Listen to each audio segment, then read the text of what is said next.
Le conte Bob Garcia est là pour nous parler de légendes.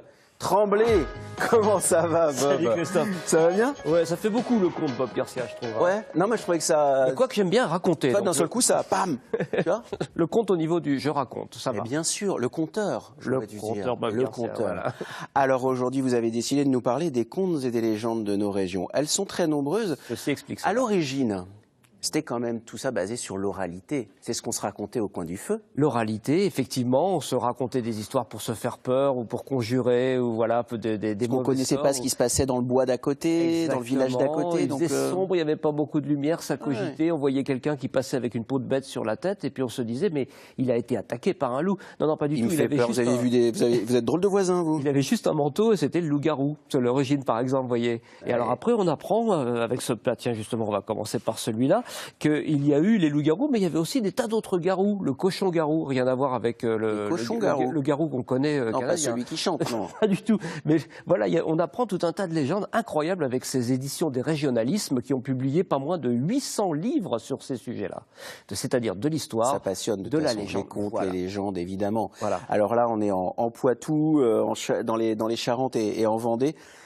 Le Poitou et la Vendée, grande terre de légendes et de croyances, évidemment. Voilà, et c'est pas la seule. Alors peut-être on va continuer avec celui-là qui est fontaine de dévotion, bonne fontaine du Limousin. Ah bah oui.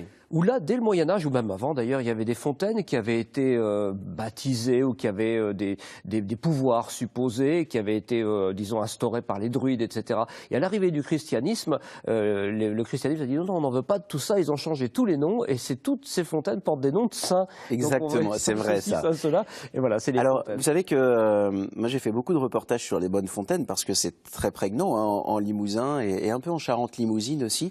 Et par exemple sur les bonnes fontaines qui soignent les maux de tête, si on pose son béret, son chapeau, sa casquette, si on touche le chapeau qui a été posé par une autre personne, on attrape son mal. Ah, ça calme. Ah oui, c'est autre chose ça encore. Ah bah voilà. Ouais. Les légendes, ça marche ça marche aussi pour les femmes qui veulent avoir des enfants accouchés sans douleur, et puis pour les vaches qui n'allaitaient pas bien. Voilà. Il y a une fontaine à Bessines-sur-Gartempe dans le nord de la région où on frotte une tranche de pain de seigle dans l'eau et on le frotte sur les pieds de la vache et on est sûr qu'elle allaitera correctement son veau. Bon, si c'est que c'est une vache, ça va. Alors, sur la petite histoire, calmez-vous. La petite histoire de Biarritz, et là c'est vraiment, on apprend aussi à partir de... J'essaierai pour les cheveux. Oui, pour moi, c'est râpé.